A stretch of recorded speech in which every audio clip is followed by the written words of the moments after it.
Hello everyone, I'm Joe Brandenburg, Wealth Advisor and Investment Lead for Inflection Wealth Management. In light of the recent market volatility, we put together what we call the Bear Market Field Guide to help navigate periods of volatility like we've seen recently. There are 5 key points we want to emphasize. The first is around context. We understand that bear markets and recessions can be uncomfortable and create anxiety. But there's a difference between uncomfortable and uncommon. As you can see on the screen here, garden variety volatility of say 5% drawdowns happen about every month and a half and are just a regular part of investing in the markets. But as we look to the right here, looking at drawdowns of 20% or more and recessions, while not as common, they do occur about every 6 and 6.5 years respectively. And so when we think about the long-term benefits and wealth creation that markets have built over time, they have happened with bear markets and with recessions, not by avoiding them. Which brings us to our second point. Periods of volatility, and especially periods of being uncomfortable, can create an emotional need to react.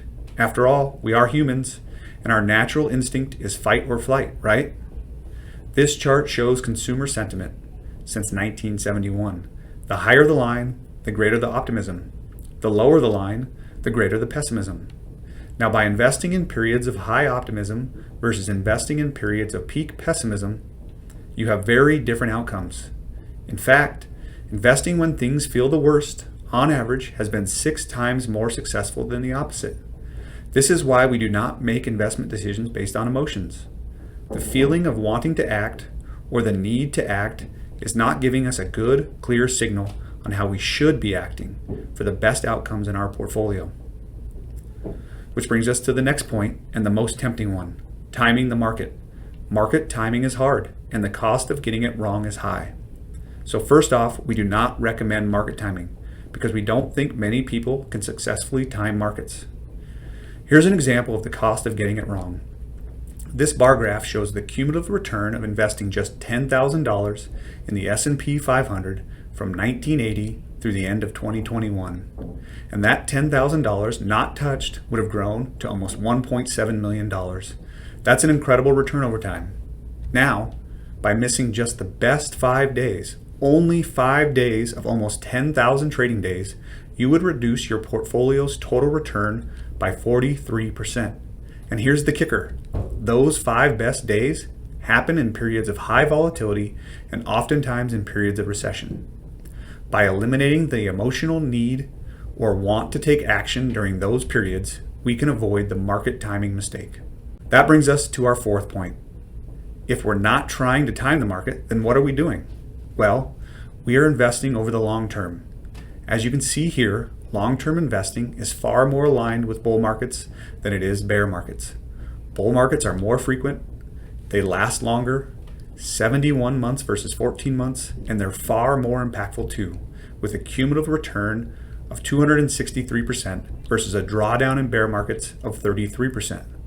So by keeping our gaze on the long term, we're far more likely to gain the benefits of the more frequent, longer, and more impactful effects of a bull market than we are in the less frequent, shorter, and less impactful bear markets. This brings us to our final point, which is relevant today with a lot of discussion we're having around a recession obsession. Markets and commentators tend to focus on the question, are we in a recession or not? But the start dates and end dates of recessions are very much backward looking and aren't all that helpful of a guide when we think of investing and trying to allocate capital.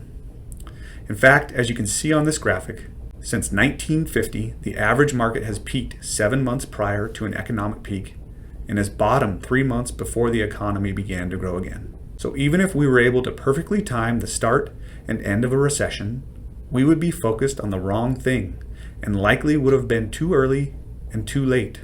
We believe these 5 points can help investors navigate periods of volatility, which brings us back to our core principles in portfolio allocations. 1. Stay diversified. Diversification and limiting singular bets help investors navigate periods of volatility. 2. Stick to a plan. If you didn't have a plan coming into this, give us a call. If you did, that plan was built with the idea in mind that bear markets are going to happen and we understand what their impact is over the long term. That plan will help us guide us through these periods of volatility. And finally, stay long term. Long term investing is where the real money is made. Short term investing often leads to more losing propositions. We understand that periods of volatility are not comfortable, can create anxiety, so as always, feel free to reach out with any questions. We're always here to help. Thanks so much.